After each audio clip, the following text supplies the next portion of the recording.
ఏ రకంగా దోపిడీ చేస్తుంది ప్రభుత్వం అనేది మనకి తార్కాణంగా స్వచ్ఛందంగా కనిపిస్తుంది.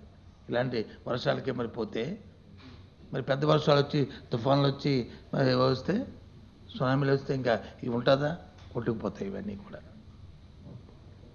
అందుకే చెప్పారు ఆ రోజు నిపుణుల కమిటీలన్నీ కూడా ఆలోచన చేసి ఏ కార్యక్రమం చేసినా సరే ఒక మంచి ఆలోచనతో మంచి ఉద్దేశంతో చేయాలని చెప్పారు. కానీ దోపిడీ ఉద్దేశంతో వాళ్ళు ఒకటి అవినీతి కార్యక్రమాలతో చేస్తే పర్యవసానాలు ఎలా ఉంటాయంటే ఈ రకంగా ఉంటాయి.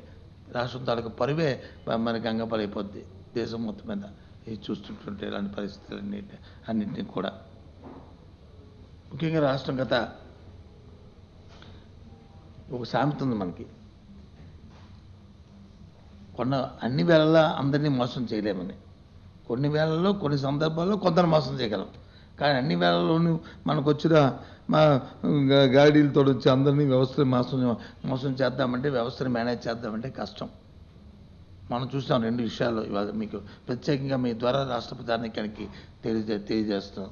ఒకటి, న్యాయస్థానం ద్వారా ఏదైతే ఈ రాష్ట్రంలో జరుగుతున్న గనుల దోపిడీ ఉందో, ముఖ్యంగా గుంటూరు జిల్లాలో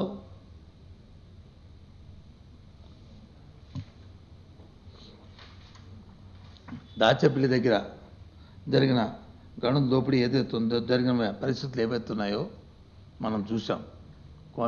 హైకోర్టు కూడా స్టేటస్ పాస్ చేసింది. అక్కడ దోపిడీ జరుగుతుంది, లక్షల కోట్ల టన్నుల తాలూకా సున్నప్రాయం వచ్చి గనులు వచ్చి లీజులు లేకుండా అక్రమంగా మైనింగ్ జరుగుతుంది. ఏం చేస్తున్నారు అధికారులు?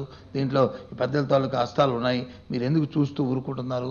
ప్రభుత్వం ఏం నిద్రపోతుందా అని వాళ్ళు క్వశ్చన్ చేయడం కూడా జరిగింది.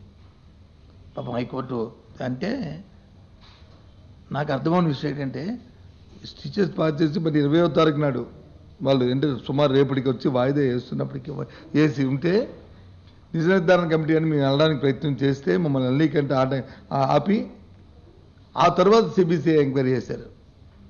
ఇది హైకోర్టు అయిన తర్వాత మేము వెళ్ళి ఒక ప్రధాన ప్రతిపక్షం వెళ్ళి ఆ పరిస్థితులన్నీ పరిశీలించి వాస్తవ పరిస్థితులన్నీ కూడా రాష్ట్ర ప్రధానికానికి తెలియజేయాలని ప్రయత్నం చేసిన పిదప మమ్మల్ని అన్నికన్నా వాస్తవాలు బయటకు వస్తాయనే విధంగా అక్కడ మమ్మల్ని అడ్డుకట్ట వేసి ఆపి ఆ తర్వాత వచ్చి ఆ విషయాలన్నింటి కూడా దాని మీద సిబిసిఐడి ఎంక్వైరీ వేయడం జరిగింది. సిబిసిఐడి ఎంక్వైరీ చేసిన తర్వాత ఇవాళ నేను చూసాం, మనం చూసాం పత్రికలు ఏమొచ్చాయి, అక్కడున్న కూలీల మీద, అక్కడున్న సూపర్వైజర్ల మీద, అక్కడున్న మేస్త్రుల మీద, వాళ్ళ మీద వచ్చి కేసులు బనాయిస్తూ వాళ్ళని వచ్చి ముద్దాయిలుగా వాళ్ళే ఈ అక్రమ రవాణా చేశారని చెప్పి, అక్రమ ఆర్జించారని చెప్పి వాళ్ళని టార్గెట్ చేస్తున్న కార్యక్రమాలు.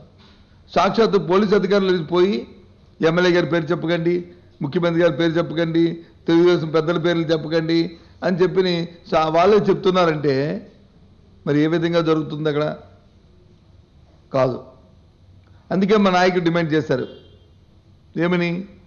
జగన్మోహన్ రెడ్డి అనే రోజున అడిగారు, నిజంగా మీకు చిత్తశుద్ధి ఉంటే దాని మీద సిబిసిఐడి ఎంక్వైరీ కాదు, సిబిఐ ఎంక్వైరీ ఏంటి అని చెప్పి ఆయన డిమాండ్ చేశారు.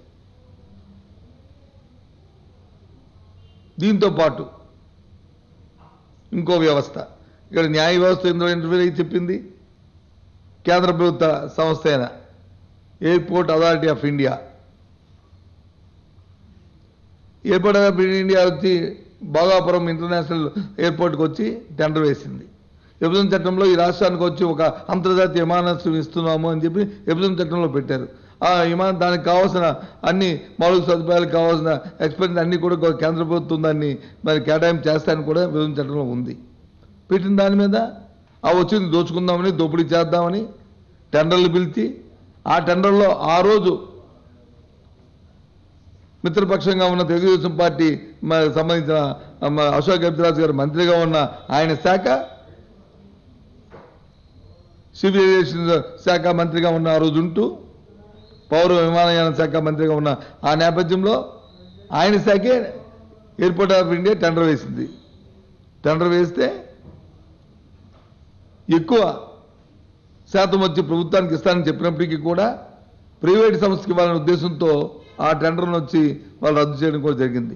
ఆ నేపథ్యంలోనే వైఎస్ఆర్సీపీ పార్టీ మా పెద్దలు మీ అందరం కలిసి ఇది తప్పు జరుగుతుంది, ఇది దోపిడీ జరుగుతుందని చెప్పి ప్రధానమంత్రి కూడా లేఖ రాస్తే, లేదు ఇందులో ఏం తప్పు జరగలేదు, మాకు సాంకేతిక పరిజ్ఞానం లేదు ఏర్పడ ఇండియాకి, అంత ఆర్థిక స్తోమత లేదని చెప్పి సాక్షాత్తు మంత్రి గారు చెప్పిన మాటలు ఇవి. ఆ రోజు మంత్రిగా ఉన్న అశోక్ గారు చెప్పిన మాటలు. ఏంటండి వీడియో నచ్చిందా?